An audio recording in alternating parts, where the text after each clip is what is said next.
बात करते हैं व्याकरण की। व्याकरण व्याकरण क्या है? किसी भाषा को बोलने के लिए, लिखने के लिए या सीखने के लिए, पढ़ने के लिए हमें व्याकरण की आवश्यकता पड़ती है। यानी कि किसी भी लिपि को या भाषा को सीखने के लिए व्याकरण जरूरी होता है। तो हम सार शब्दों में कह सकते हैं, किसी भाषा का सही तरीके से शुद्ध पढ़ना, लिखना या बोलना जिस ढंग से आ जाए, जिस तरीके से आ जाए, वही व्याकरण होता है।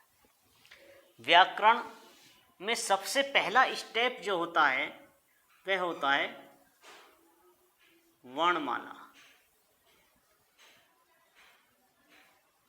वर्णमाला वर्णमाला क्या है?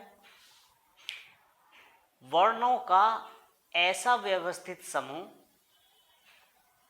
जो किसी लिपि द्वारा तरीके से व्यवस्थित किया गया हो, वर्णमाला कहलाता है। वर्णमाला के कितने भेद हैं? तो वर्णमाला के दो भेद होते हैं, स्वर और व्यंजन। व्यंजन। तो दोस्तों बात करते हैं स्वर की, कि स्वर क्या है।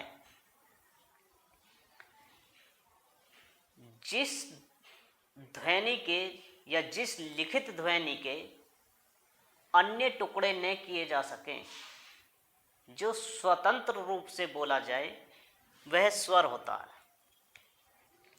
स्वर की बात करते हैं। स्वर कितने प्रकार के होते हैं? स्वर के प्रकार। तो स्वर के प्रकार देखिए, यहाँ पर बहुत किताबों में मतभेद चलता हुआ आया है। कुछों ने 11 लिखकर छोड़ दिया, कुछों ने 13 लिखकर छोड़ दिया, कुछों ने 3 लिखकर छोड़ दिया, कुछों ने 2 लिखकर छोड़ दिया, कुछ ने 4 भी बताया है।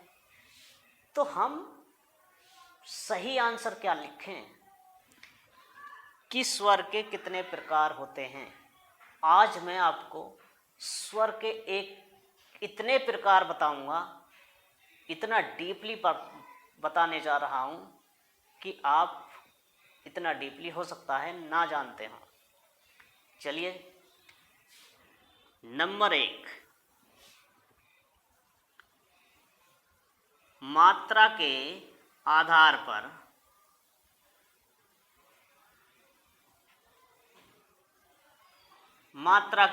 पर स्वर के भेद होते हैं 2। इसके बाद उत्पत्ति के आधार पर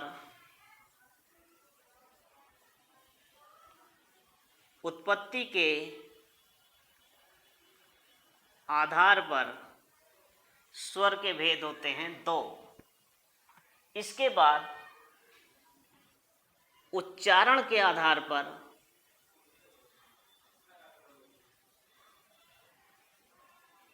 स्वर के भेद होते हैं हमारे 2। उच्चारण के आधार पर स्वर के भेद होते हैं हमारे 3। इसके बाद बात करते हैं जीभ के प्रयोग के आधार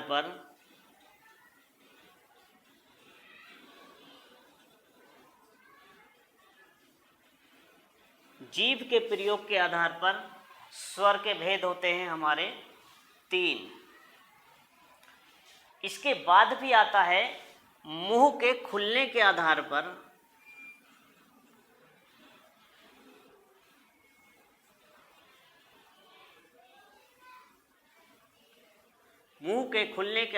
स्वर के भेद हैं हमारे 4। होठों के खुलने के आधार पर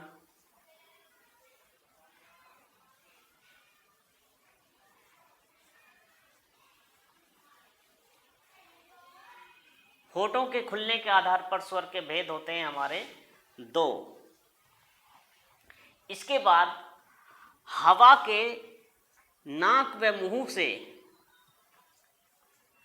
हवा के नाक व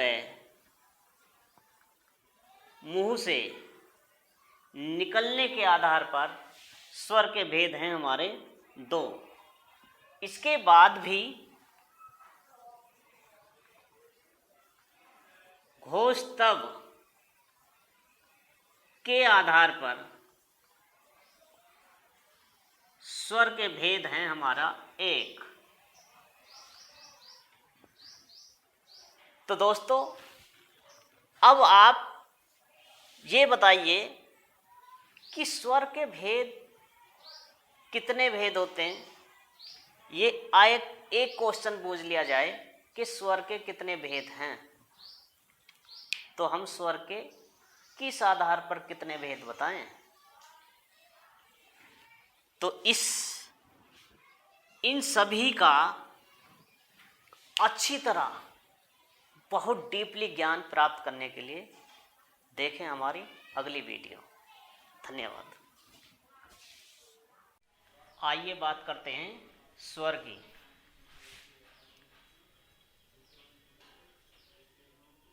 स्वर, देखिए स्वर हमारे 11 माने गए हैं।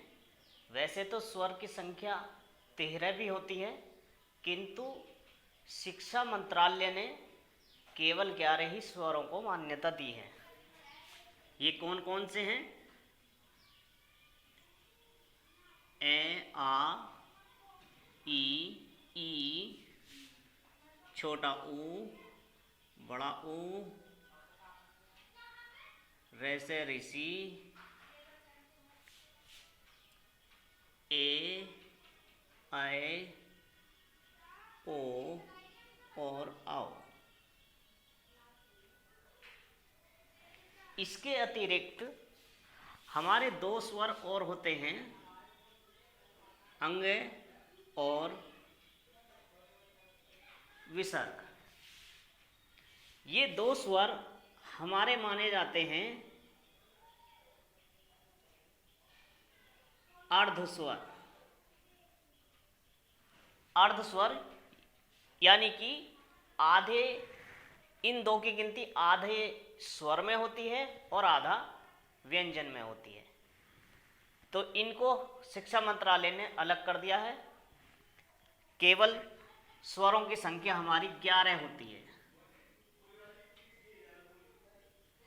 इसलिए यदि क्वेश्चन आता है कि हिंदी वर्णमाला में स्वरों की संख्या कितनी है और 13 और 11 दोनों ऑप्शन हमें दिए हैं, तो हमारा आंसर 11 ही सही होगा। अब बात करते हैं स्वर के प्रकार।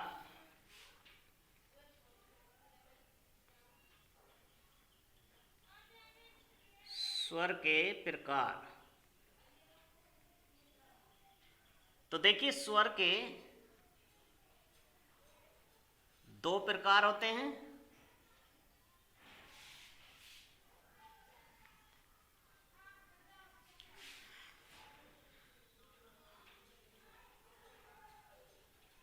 हर्ष स्वर और हमारा दीर्घ स्वर।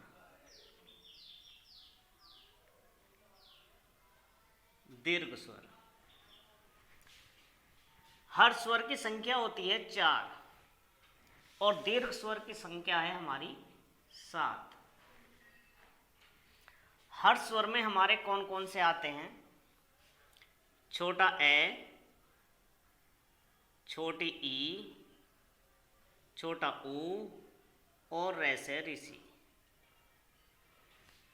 दीर्घ स्वर में हमारे कौन कौन से आते हैं? आ, बड़ी ई, बड़ा ऊ, एड़ी, आए, ओ और आओ।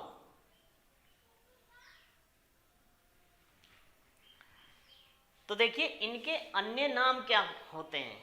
इनको किसी और नाम से भी जाना जाता है, तो वहां से भी क्वेश्चन बन जाता है। जैसे हर स्वर को हम क्या क्या कह सकते हैं? मूल स्वर,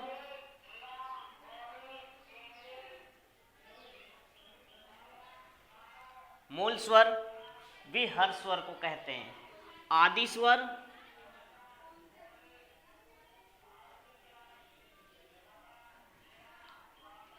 लघु स्वर और सहजातीय स्वर। सहजातीय स्वर। तो देखिए दोस्तों, क्वेश्चन यहां से भी बन जाता है कि मूल स्वर की संख्या कितनी है, लघु स्वर की संख्या कितनी है, सहजातीय स्वर कितने होते हैं, आदि स्वर कितने होते हैं। तो हर स्वर को ही हम मूल स्वर, आदि स्वर और लघु स्वर कहते हैं, हर स्वर को ही। अब बात करते हैं दीर्घ स्वर की। दीर्घ स्वर को हम क्या क्या कह सकते हैं? तो दीर्घ स्वर के नाम है संयुक्त स्वर,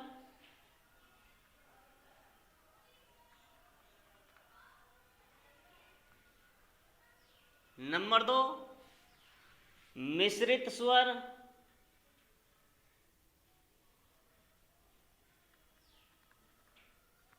नंबर 3 संधि स्वर,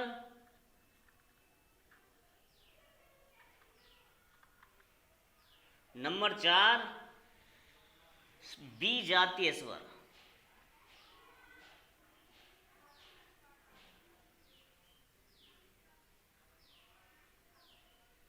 विजातीय स्वर,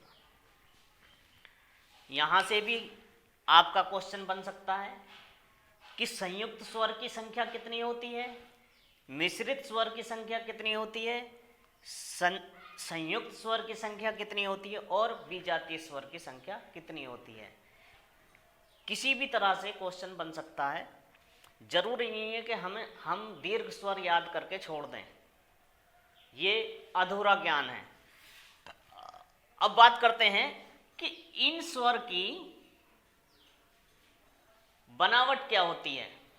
देखिए, ए प्लस ए को जोड़ करके बन जाता है हमारा आ। जितने भी दीर्घ स्वर हैं वो हर स्वर को जोड़ करके, दो स्वरों को जोड़ करके दीर्घ स्वर का निर्माण होता है। जैसे ए प्लस ए बराबर आ, छोटी ई प्लस बड़ी ई बराबर बड़ी ई, छोटा ऊ प्लस छोटा ऊ बराबर बड़ा ऊ। अब देखिए, ए प्लस ई बराबर बन जाता है हमारा ए, ए प्लस ए बराबर हो जाता है आए। आगे चलते हैं, ए प्लस ऊ बराबर हो जाता है ओ, ए प्लस ओ बराबर हो जाता है आओ।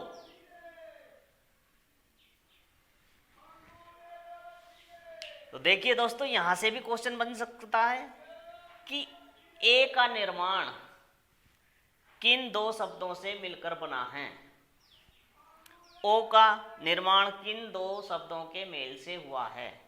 तो किसी भी तरह से क्वेश्चन बूझा जा सकता है। जय हिंद, जय भारत।